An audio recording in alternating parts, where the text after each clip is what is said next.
डायन का बदला पार्ट 2। यहाँ स्टोरी सत्य घटना पर आधारित है। कृपया बच्चे इस वीडियो से दूर रहे। गांव में डर की वापसी बरसों पहले की वो रात गांव वाले कभी नहीं भूले थे, जब उन्होंने जंगल के किनारे वाली काली बस्ती में रहने वाली चुड़ैल सुलक्षणा को जला दिया था। कहते हैं उसने गांव के कई बच्चों की जान ली थी और अंत में उसकी चीखों के बीच उसका शरीर राख में बदल गया था, लेकिन उसकी आंखें आखिरी सांस तक जल रही थीं, जैसे किसी को ढूंढ रही हो। पार्ट 1 की घटनाओं के बाद सबको लगा था कि अब सब खत्म हो गया, लेकिन नहीं। मौत के बाद भी सुलक्षणा की आत्मा मुक्त नहीं हुई थी। गांव के बाहर का वो पुराना पीपल का पेड़ अब भी काला, सूखा और डरावना खड़ा था, और उसके नीचे कभी कभी देर रात एक औरत की धीमी सी हंसी सुनाई देती थी। शहर की रहने वाली अंजलि अपनी नानी के घर उसी गांव में आई थी। अंजलि को इस गांव की कहानियों पर जरा भी भरोसा नहीं था। उसके नाना कई साल पहले रहस्यमय हालात में मारे गए थे। नानी ने बस इतना कहा था, तेरे नाना के मरने के पीछे उस औरत का हाथ था। नानी, तो सब चीज में भी आप डायन की कहानियों पर विश्वास करती हैं? नानी बस खामोश हो जाती, लेकिन उनकी आंखों में डर साफ दिखता था। पहली अजीब घटना अंजलि गांव आई तो पहले दिन ही कुछ अजीब हुआ। शाम के वक्त वह खेतों की तरफ घूमने निकली।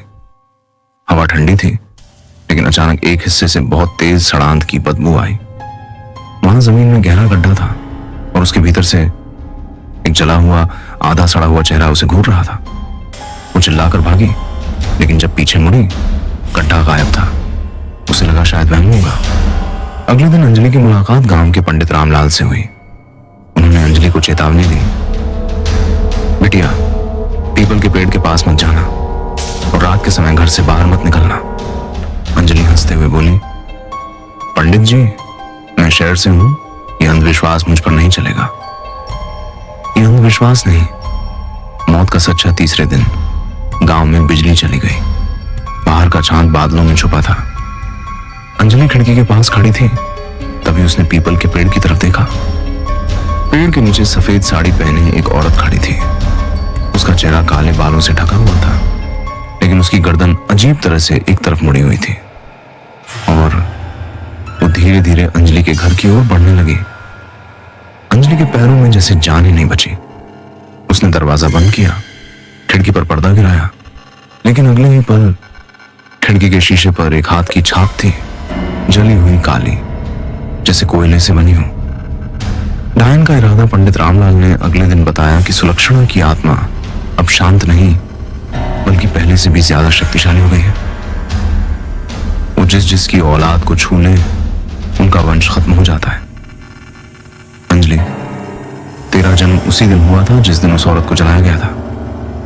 तो उसकी आखिरी बदला लेने की सूची में कुंडली का रहस्य पंडित ने अंजलि की कुंडली देखी। उसमें लिखा था, 29वें वर्ष की अमावस्या। तेरा जीवन या तो खत्म होगा या तुझे उसकी आत्मा में मिलना होगा। और वो अमावस्या बस 2 दिन बाद थी। अमावस्या की रात गांव में अंधेरा छाया था। हर कोई अपने घर में बंद था। पंडित, नानी और अंजलि ने घर के अंदर हवन किया, लेकिन अचानक तेज हवा चली और हवन कुंड की आग बुझ गई। दरवाजा खुद ब खुद खुला और वहां वो खड़ी थी। उसका चेहरा अब साफ दिख रहा था, आधा जला हुआ, एक आंख बाहर लटक रही और मुंह में लंबी काली जीभ। उसने धीरे धीरे कहा, आज तेरा जन्मदिन है अंजलि। और फिर उसने अपनी जली हुई हड्डियों वाला हाथ अंजलि की गर्दन पर रख दिया। पंडित ने मंत्र पढ़ा और गंगा जल छिड़का। वो चीखी, लेकिन उसकी पकड़ और मजबूत हो गई। अंजलि की सांस रुकने लगी। तभी नानी ने अपनी जेब से एक लाल धागा निकाला, वही जो सालों पहले किसी साधु ने दिया था, और अंजलि की कलाई में बांध दिया। जैसे ही धागा बंधा, सुलक्षणा की चीख पूरे गांव में गूंज उठी। उसका शरीर धुएं में बदल गया, लेकिन जाते जाते उसने कहा, मैं वापस आऊंगी जब यह धागा टूटेगा। आज भी अंजलि के हाथ में वो लाल धागा बंधा है। गांव वाले कहते हैं, कभी कभी आधी रात को वो धागा खुद ब खुद थोड़ा थोड़ा घिसता है, और जब वो टूटेगा, सुलक्षणा फिर लौटेगी अपना अधूरा बदला लेने।